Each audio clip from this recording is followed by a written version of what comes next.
Como siempre a César Gutiérrez Priego, quien nos acompaña aquí en Reporteros MX. Abogado, gracias, buenas tardes, ¿cómo te va? Muy bien, Manuel, con el placer de estar contigo. Y el municipio se llama Atlatlaucan. Es que ubico bien porque mi padre era de Morelos y yo desde niño obviamente tengo una relación muy cercana con el estado de Morelos, pero sí es Atlatlaucan. A ver, ayúdame otra vez que la fonética es. Atlatlaucan. Muy bien. Cuautla y Atlatlaucan. Exactamente. Bueno, justamente estos alcaldes que llegaron a ser alcaldes por la coalición del PRI-PAN-PRD, de la coalición de Claudio X González, se les vio reunido con este jefe criminal. Están captados en videos. Alguno dijo, no tengo nada que esconder, y pues evidentemente no, con un video de esa categoría pues no hay mucho que esconder después de eso. Y tras las declaraciones de Omar García Harfuch, César, pues ¿qué decir ante la presencia de alcaldes panistas reunidos con líderes regionales del crimen organizado? Mira, queda completamente claro el mensaje, ¿no? En estas narrativas que han estado creando de que supuestamente el gobierno federal es quien llega y tiene relaciones con un grupo criminal, en específico el cártel de Sinaloa, cuando tú llegas y te das cuenta que estos presidentes municipales que vienen de un partido de coalición, ¿no? Entre el PAN, el PRI y el PRD, pues te das cuenta que pues entonces alguien nos está mintiendo, porque aquí hay un mensaje completamente claro. Cuando tú ves que los presidentes municipales se reúnen con un líder regional del cártel del Pacífico, conocemos como el cártel de Sinaloa, es porque existen ciertos acuerdos que obviamente tienen que ver con el trabajo que el municipio realiza, las autoridades municipales, en beneficio de este grupo criminal.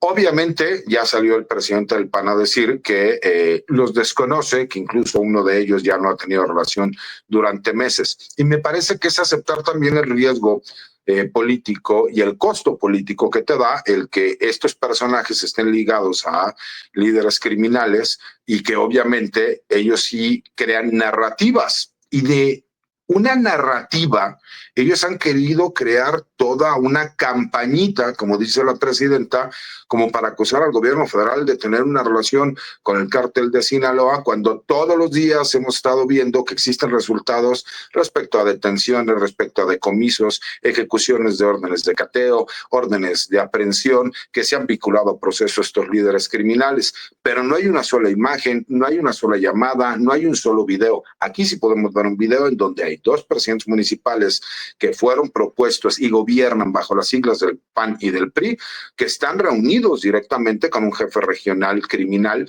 que pertenece al cártel de Sinaloa. Entonces, las campañitas y las narrativas no les funcionan ante las evidencias, porque yo puedo entender que hay un grupo específico de ciudadanos, comentócratas y políticos opositores que no importa que les enseñes todas las evidencias del mundo, ellos van a seguir repitiendo que el que protege a este grupo delincuencial, el cártel de Sinaloa, es el gobierno federal. Pero aquí están las evidencias completamente claras de que estamos viendo a dos políticos de extracción panista y que fueron en coalición con el PRI, con el PRD, que tienen, ¿no?, una reunión, y no me imagino que esa reunión sea para una cuestión de carácter social. Me imagino que tiene que ver, obviamente, con intereses del grupo criminal que está ahí con ellos exigiendo el apoyo que se dio en campaña como para que ahora ellos puedan recuperar lo que invirtieron de esas campañas. Incluso si es para términos sociales, es igual de grave, ¿no? Que el poder político esté conviviendo enfiestado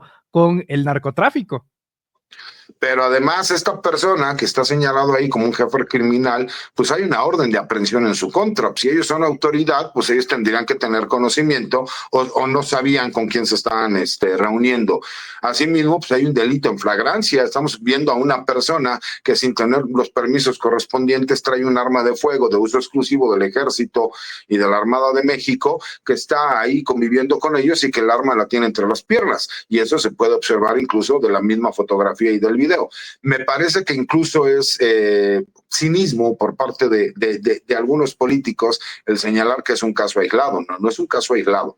De los pocos municipios que llegó a ganar la oposición en el estado de Morelos es el municipio de Cuautla y el municipio de Atlatlaucan, y que revisen cuáles han sido los índices delictivos de cómo se han disparado tanto en el municipio de Cuautla, que es el municipio que tiene el índice más alto de inseguridad en todo el estado de Morelos, y lo que ha subido también en Atlatlaucan, porque para que la gente pueda ubicar, Atlatlaucan no se ubica en el fraccionamiento Lomas de Cocoyoc, el 80% del fraccionamiento Lomas de Cocoyoc pertenece a Atlatlaucan. Hay un campo de golf del centro gallego que pertenece al municipio de Atlatlaucan. Entonces, el municipio de Atlatlaucan, por supuesto que tiene una gran cantidad de dinero que se recibe por, obviamente, el pago de impuesto predial y de apoyos de carácter municipal por parte de estos dos fraccionamientos tan grandes que existen ahí. Entonces, no sería por una cuestión de recursos. Y aunque manejáramos una cuestión de carácter social, pues coincide con el incremento que ha existido en la tasa y índice delictivo derivado de que ya existían acusaciones desde las campañas de que estos personajes pertenecían a un grupo criminal. Y hoy con el video, pues obviamente podemos entender a qué se referían con las acusaciones que hacían en su momento. Fíjate qué curioso, César, porque pues uno como periodista todos los días trata de buscar información. Para buscar esta situación, debo decirte que nos costó, porque si uno ve las principales portadas, editoriales, columnas de los medios de comunicación, todos desde Latinos hasta Reforma, buscando relacionar con el primo del amigo del tío del vecino del perro del hermano del cuñado del asesor jurídico del Mayo Zambada con la presidenta Claudia Sheinbaum. Eso está inundado de las redes sociales, ¿no? Pero para buscar un video, un material audiovisual en donde se ve a un alcalde, a un representante del poder ejecutivo del PAN relacionado con el crimen organizado ahí, para hacer la gravedad y la dimensión de la nota, bastante silencio mediático, César. Pero no solo eso, te das cuenta que no hay interés de dar a conocer un hecho que pues, obviamente es claro que se tiene que, por eso se inicia una carpeta de investigación por noticia criminal, porque hubiera pasado desapercibido si no es por, obviamente, trabajos periodísticos como el tuyo, que se dan a la tarea de pues, investigar qué fue lo que sucedió. Un ejemplo más claro de, obviamente, el poder que tienen los grupos criminales, pues tiene que ver con la reunión que se da con estos dos presidentes municipales que son de la oposición, que vienen del PAN y que fueron en coalición junto con el PRI y el PRD. Si fuera cierto que existe un acuerdo supuestamente con el gobierno federal, llámese con Morena, pues la reunión se hubiera dado con la gobernadora del estado y los presidentes municipales que son de Morena, que son una gran mayoría, y no única y exclusivamente con dos presidentes municipales de la oposición y que vienen del PAN. Me parece que eso no sirve a la narrativa que han estado tratando de crear. Si tú lo analizas, mi querido Manuel, ellos han tratado de crear narrativas respecto a especulaciones de una estrategia jurídica que ha hecho el abogado Frank Pérez. ¿Y por qué lo digo así? Porque yo soy abogado también y sé, por ejemplo, Frank Pérez, el tipo de asuntos que él ha estado llevando. Digo, no es el primer rodeo al que él entra porque ya tiene mucha experiencia. Él ha defendido a jefes de la mafia en los Estados Unidos. Él fue fiscal federal, o sea, le tocó incluso acusar primero y sabe cómo se mueven los medios de comunicación. Y curiosamente, cuando él realizan esta carta que es entregada al Consulado de México en Nueva York, pues va con un interés de tinte político. ¿Por qué? Pues porque él hace un señalamiento muy claro. Y yo por eso lo he explicado. Y mucha gente me decía, ten mucho cuidado. Incluso hubo por ahí varios en redes sociales que me decían, tú que vas para candidato a ministro, a ver si no te tragas tus palabras. Me parece que el mensaje fue muy claro al gobierno de los Estados Unidos. Oye, me secuestraron. Oye, tú sabes que hubo autoridades de los Estados Unidos que tuvieron que ver con mi secuestro. Tú sabes que estás violando un tratado firmado entre México y Estados Unidos en donde se prohíbe, obviamente, el secuestro transnacional como el que se realizó contra mi persona, porque hay que recordar que no es la primera vez que se secuestra a un ciudadano mexicano para ser llevado a los Estados Unidos y ser presentado a las autoridades. Ya tenemos el caso del doctor Álvarez Machain, de Alejandro Dayan Palacios y varios de ese estilo, pero tal vez son los más conocidos. Rubén Zuno Arce. Rubén Zuno Arce. O sea, Pero derivado de esos secuestros que se llevaron a cabo, que todos fueron con complicidad de autoridades mexicanas, se los secuestraron en México y los entregaron en la frontera, aquí, de acuerdo a lo que se infiere en la misma carta, Manuel, el señalamiento es directo a que hubo elementos de alguna agencia de los Estados Unidos, muy probablemente de la DEA o de la CIA, que participaron de forma directa. Y eso es un mensaje que el abogado le está mandando al gobierno de los Estados Unidos.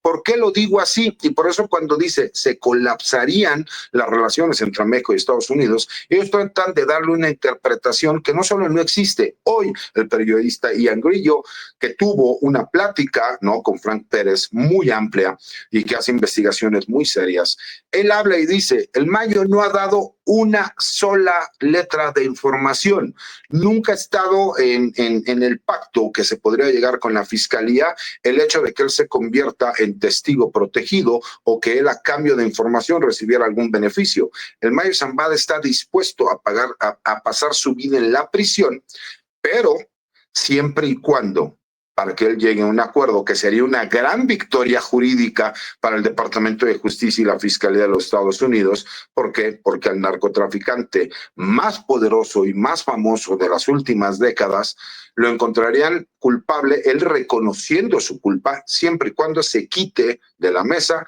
el solicitar, obviamente, la pena de muerte. ¿Por qué ha hecho él esta parte de show jurídico que utiliza los medios? ¿Y por qué yo lo expliqué que era un mensaje para el gobierno de los Estados Unidos y no para el gobierno de México? Porque Ismael Mayo Zambada no ha dado información de absolutamente nada y desde el día 1 fue muy claro, si bien es cierto se declaró inocente, también señaló el hecho de que él no iba a llegar a un acuerdo y él está dispuesto a declararse culpable, pero tiene que ver por dos cuestiones, no nada más el que lo priven de la vida, es porque de los 17 cargos que le están imputando a él, podría haber un nuevo cargo también en donde se le manejara ya con esta declaratoria de grupos terroristas de los grupos delincuenciales mexicanos. Habría pena de muerte, cambiaría a lo mejor el trato que está llevando con él, incluso podría ser trasladado a una prisión fuera de los Estados Unidos como en Guantánamo, y además incluso el acuerdo de reparación con el que él podría llegar hacia los Estados Unidos como diciendo, ok, me voy a declarar culpable y además voy a pagar una reparación del daño por todos los daños que causé durante todos estos años en que yo fui jefe de un grupo criminal, porque entonces también el gobierno de los Estados Unidos podría ir contra activos de la familia de Ismael Mayo Zambada, de terceros, y señalando que son producto de organizaciones terroristas. Incluso también tiene que ver con esa parte que ellos están tratando de protegerlos. Y entonces, nuevamente, el que él salga a hacer estas declaraciones, pues en el entendido, y como lo he señalado abiertamente, del mensaje al Departamento de Justicia, al gobierno de los Estados Unidos, como diciéndole, no te hagas tonto, violaste un tratado internacional, realizaste un secuestro transnacional, ¿no?, que en este caso se maneja como secuestro transfronterizo, tú tienes un convenio con México, que es un tratado internacional que lo violaste. Si tú quieres que yo hable de eso, aquí hay un problema de carácter legal donde incluso desde que yo llego aquí, como tú violaste este tratado internacional, pues mi detención es ilegal. Mejor llegamos a un acuerdo, yo me declaro culpable, pero no metas el hecho de la acusación como líder de un grupo terrorista y no pidas la pena de muerte. Me parece que quien lo entendió desde un principio, y como yo lo señalé, tiene que ver con una estrategia jurídica del abogado Frank Pérez.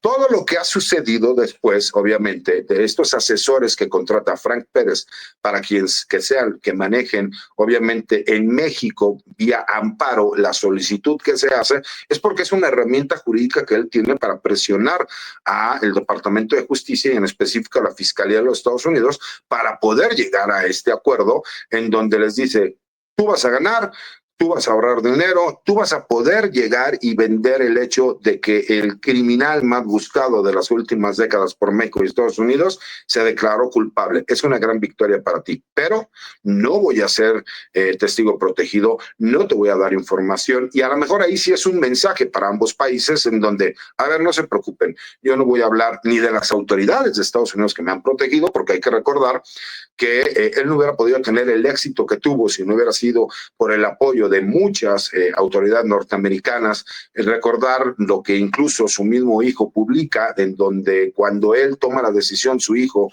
de convertirse en testigo protegido, llegan dos agentes de la DEA y le entregan un teléfono satelital y le dicen contesta y está hablando con su papá. Eso es porque existe forzosamente una relación entre el Mayo Zambada y varios agentes de la DEA. Sería imposible, mi querido Manuel, que con toda la tecnología que existe en su momento, si él no hubiera tenido tratos con autoridades de los Estados Unidos y de México, por supuesto, él hubiera tenido el éxito que tuvo durante tantas décadas. Sin embargo, el gobierno mexicano está buscando la extradición. Me parece muy interesante la declaración que da el fiscal Gertz Manero en torno a decir, a ver, lo que vamos a hacer con el Mayo o el caso del Mayo se le va a tratar como a cualquier mexicano. Y si es lo que se dice, entonces tiene que aplicarse el protocolo de Viena, en el cual si tú fuiste sustraído, secuestrado de forma ilegal de tu país de origen para ser juzgado en otro, es ilegítimo el proceso. Es decir, Exactamente. la fiscalía de Gertz Manero dice, tráiganmelo para acá. Pero eso se dio incluso desde diciembre del año pasado, mi querido Manuel, para quienes tratan de señalar que supuestamente es por un interés del gobierno mexicano. Realmente el gobierno mexicano, yo no veo legalmente la posibilidad de que Ismael Zambada sea extraditado, porque otra de las narrativas que se ha creado es que supuestamente el gobierno mexicano está yendo contra la facción de los Chapitos, porque lo que no quieren es que Ismael Zambada siga hablando. Bueno, hoy Ian Grillo lo confirmó. Él no ha hablado con absolutamente nadie. Y él es completamente claro. Y todo esto tiene que ver con esta estrategia jurídica que yo te señalaba, Manuel.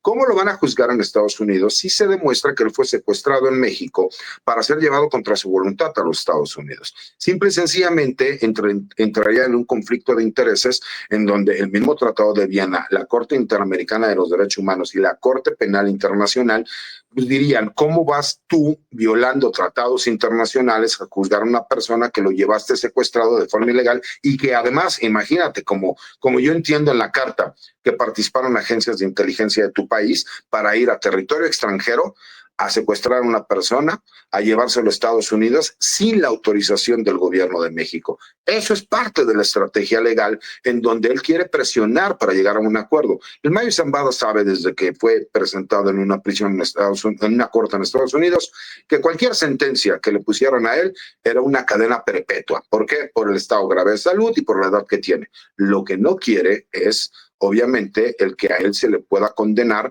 a la pena de muerte.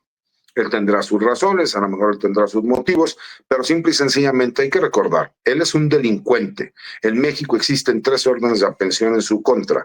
No tiene absolutamente nada que ver el concepto personal que yo tenga de un delincuente como él con que cualquier ser humano, incluso los criminales de guerra y acusados por delitos de lesa humanidad, se tenía que hacer un tratamiento de este estilo. Y hay que recordar de dónde viene todo esto, Manuel. Recordemos cuando el gobierno israelí empezó a ir y a secuestrar a todos estos criminales de guerra que formaban parte de los nazis y que fueron en contra del pueblo judío.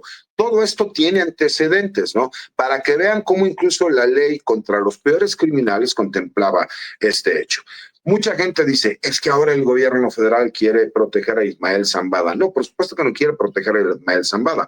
Y si tuviera algo que proteger el gobierno de México, pues no hubiera extraditado al H3. Acaba de extraditar hace unos días al H3, ese que se quedó con lo que era el cártel del H2, ¿no? Que tenía que ver con Héctor Beltrán Leiva y que en teoría supuestamente habían tenido una relación con el general Salvador Cienfuegos. Si México realmente tuviera un interés, pues no lo hubiera extraditado, mi querido Manuel. Es así de fácil y de sencillo. Me parece que incluso el que hagan señalamientos tiene miedo el gobierno de Sheinbaum de lo que pueda decir el Mayo Zambada. Con el debido respeto, Manuel, cuando la doctora Claudia Sheinbaum se convierte en la candidata del gobierno federal, ¿qué necesitaría de recursos para poder hacer campaña si era la candidata del partido oficial, ¿no? Y con el apoyo del presidente de la República? ¿Para qué irías tú con algún grupo criminal? Pero es parte de estas narrativas y te voy a decir por qué. Vemos a comentócratas, medios de comunicación y obviamente, en este caso, los políticos opositores. Tú sabes que la doctora Claudia Sheinbaum ganó por un 63-64% de los votos en las elecciones. Pero llegar ahorita a un nivel de aceptación de más del 81%, Manuel, significa que incluso gente que votó en contra de ella está de acuerdo con la forma que ha tenido de gobernar. Entonces, cuando tú ves ese nivel de aceptación, pues obviamente todos estos medios, estos comentócratas y estos partidos políticos dicen, si ella sigue con esta línea de crecimiento y vienen elecciones, no vamos más que a desaparecer porque no vamos a poder ganar ninguna elección. Entonces se suman a una narrativa que viene del gobierno de los Estados Unidos con una guerra de aranceles y que todos los mexicanos de bien lo que queremos es continuar viendo los resultados para que puedan ir a encontrar los grupos criminales, ¿no? Pero crean estas campañitas, como ya lo señala. Porque hay un punto bien importante, Manuel, y que creo que la gente tiene que analizar. No importa que acabemos con el cártel de Sinaloa, cártel Jalisco Nueva Generación, cártel del Golfo, cártel del Noreste, Cárteles Unidos y la Nueva Familia Michoacana, que son las 6 organizaciones criminales que ya determinaron como organizaciones terroristas extranjeras y globales, mientras el mercado de los Estados Unidos sea el máximo consumidor de drogas a nivel mundial. Porque entonces llegarán nuevos grupos criminales que querrán entrar a ese mercado. Y ahí es donde nuevamente, si no nos vamos a cuál es el principal problema, no va a haber solución. ¿Por qué? Tenemos a la DEA, al FBI, a la CIA, a la ATF. Tenemos tantas agencias de seguridad de los Estados Unidos y son tan fregonas y tan buenas que resulta que en 50 años no han acabado con el consumo ni el narcotráfico en los Estados Unidos y por el contrario, hace 52 años que se creó la DEA para la guerra contra las drogas, te suena el eslogan, la guerra contra las drogas, existían poco menos de 1 millón de adictos en los Estados Unidos. Al día de hoy existen más de 69 millones de adictos en los Estados Unidos, más los consumidores recreativos, que nos da más de 100 millones de ciudadanos de los Estados Unidos. Entonces ha sido un fracaso, ¿no? Toda la estrategia de drogas y de seguridad que han implementado en los Estados Unidos, pero es más fácil acusar al mexicano, al latino, al wetback, al beaner. ¿Por qué? Porque curiosamente allá no hay grupos criminales, con todo y que tienen identificados a más de 13. O sea, allá para ellos allá son pandillas. Nosotros sí tenemos carteles de la droga. Ya merito van a ganar la guerra, César.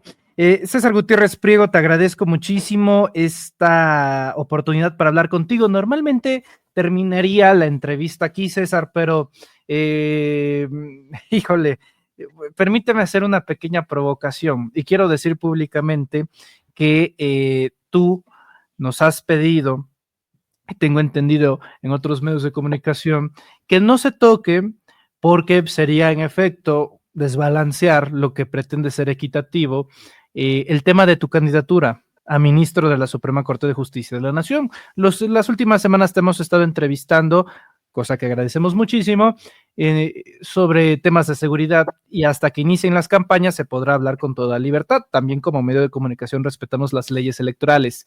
Sin embargo, pero sí te deseo preguntar esto porque me parece importante.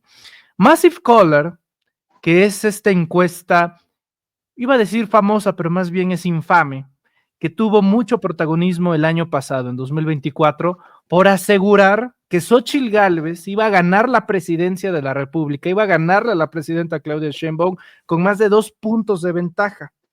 Luego, el propio director de Massive Caller aceptó que, según él, se había equivocado y luego otros documentos comprobaron que Massive Caller había sido contratado por el PAN, pues para hacerles pensar a la población que iban a ganar unos candidatos. En síntesis, Massive Caller es pagado por aquellos candidatos o candidatas que buscan, entre otras cosas, hacerle creer a la población que van ganando una encuesta. Y el señor director de Massive Caller dijo, lo lamentamos muchísimo, no vuelve a pasar. Bueno, esta encuesta es del 21 de febrero y la hace Massive Caller y pregunta supuestamente a la población por llamada telefónica, si hoy fueran las elecciones, ¿por qué candidato a ministro de la Suprema Corte votaría? Recordemos que solamente en esta elección va a haber 4 candidatos a ministros. Bueno, no 4 candidatos, va a haber 4 hombres ganadores para ser ministros de la Suprema Corte. César, de verdad, estoy tentado a poner una alerta Amber porque desconozco a todos estos perfiles. No sé quiénes son, no los encuentro. No sé quiénes son. Hay un tal Guillermo Pablo López Andrade que según Massive Caller hoy sería ministro de la Suprema Corte con el 2.7% de los votos. Ulises Carlin, Raimundo Espinosa Hernández, Giovanni Azael Figueroa Mejía. Con todo respeto, y uno que tiene que estar informándose de la elección judicial, te aseguro que estos 4 perfiles que presenta Massive Caller como los posibles ganadores de la elección para ministros de la Suprema Corte, te quiero preguntar, César, que no te incluya Massive Caller, ¿cómo te hace sentir? La verdad es que me hace sentir muy bien, mi querido Manuel. Es como estar en la boca de un político que tiene un sobrenombre que termina con pus, que no mencionaremos ni siquiera el sobrenombre ni al político, porque después nos acusan de violencia en los medios. Tú sabes que las encuestas por lo general, y más una encuesta como la de Massive Caller, es de quien la paga.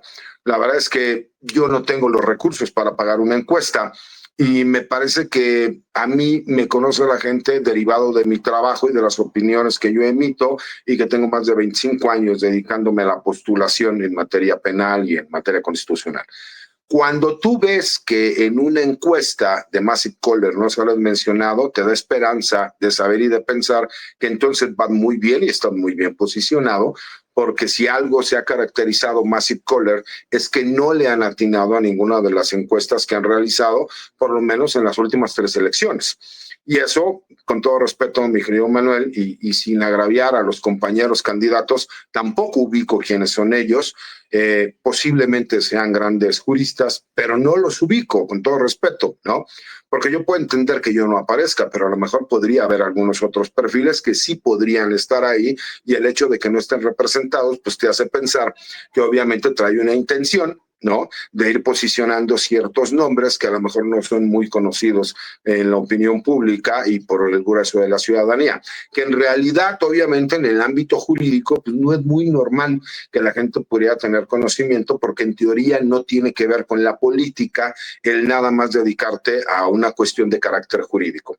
Pero para mí, mi querido Manuel, con el debido respeto, que no me mencionen Massive Caller, pues es obviamente una algarabía para mí, pues porque simple y sencillamente las últimas encuestas que nosotros hemos visto, no solo todas han estado erróneas, no le han atinado absolutamente nada, porque incluso acuérdate que decían que para la Cámara de Diputados y para la Cámara de Senadores incluso estaría dividida casi a la mitad, y obviamente pues no le atinaron a nada.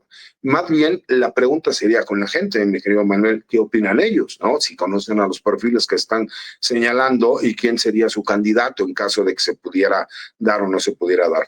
Y me parece que esto también va con ciertas campañas, mi querido Manuel, que van en el sentido de tratar de invisibilizar a algunos candidatos. Yo, por ejemplo, y tú lo sabes, he sido muy respetuoso de los tiempos que ha señalado el INE para no ser acusado de actos anticipados de campaña.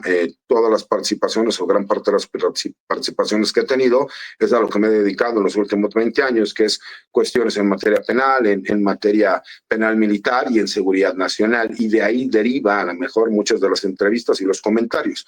Pero pues con el debido respeto, me parece que incluso me sentiría mal si Massive Caller me sacara en una encuesta, porque me haría pensar que lo que quieren es perjudicarme, ¿no? Creo que estamos bien posicionados en la opinión pública, creo que la gente nos conoce, creo que cuando llegue el momento de poder hacer campaña, que será a partir del 29 de marzo, si no estoy equivocado, hasta el 28 de mayo, pues aprovecharemos para poder darnos a conocer un poco más con la gente. Pero con el debido respeto, pues me parece que incluso yo que me dedico a esto, no conocer a ciertos perfiles, pues me hace pensar, ¿no? Que pues trae a lo mejor por ahí una jiribilla o una idea de tratar de ir posicionando a ciertos personajes que no son muy conocidos en la opinión pública. Bueno, ya que dices esto lo quiero decir a título personal, ya que Massive Caller sacó su encuesta, yo quiero hacer un sondeo en redes sociales. Entonces, quiero comentarles que ya mientras estaba platicando César, en este canal de YouTube, Manuel Pedrero, podrá encontrar usted en la sección de publicaciones un sondeo al cual lo invitamos usted a participar. Y es, si el día de hoy fuera la elección a ministro de la Suprema Corte, ¿por quién de los siguientes perfiles votaría? Y ahí aparecen 4 perfiles que según distintos radares tenemos, son los más mediáticos, son los más sonados, puede elegir la población o simplemente otro. Ese sondeo lo pueden encontrar en la sección de publicaciones y vamos a ver qué dice la gente, qué dice Massive Caller y qué dice la gente. Y ya cuando nos veamos, querido César, pues chance y muestro los resultados o no, dependiendo de cómo vaya el asunto. César Gutiérrez Priego, candidato a ministro de la Suprema Corte, abogado penalista, experto en seguridad nacional. Te agradezco muchísimo que nos hayas acompañado. ¿En dónde te podemos encontrar en redes sociales? Al contrario, Manuel, siempre es un placer estar contigo y con todas las personas que nos regalan algunos minutos para vernos y escucharnos. Mis redes sociales son en X, anteriormente Twitter, @CésarGutiPri. He estado subiendo algunas participaciones que he tenido en diferentes medios de comunicación como el tuyo, a mi cuenta de TikTok, que está igual como César Gutipri, a mi página de YouTube, que es César Gutiérrez Priego, y obviamente pues agradeciéndole siempre la oportunidad de vernos en espacios libres como el tuyo, y pues agradecido siempre por el espacio, mi querido Manuel, y con el cariño y el apoyo de la gente. César Gutiérrez Priego, te agradezco muchísimo, te envío un fuerte abrazo y estamos en contacto. Abrazo, mi querido Manuel, saludos a todos. César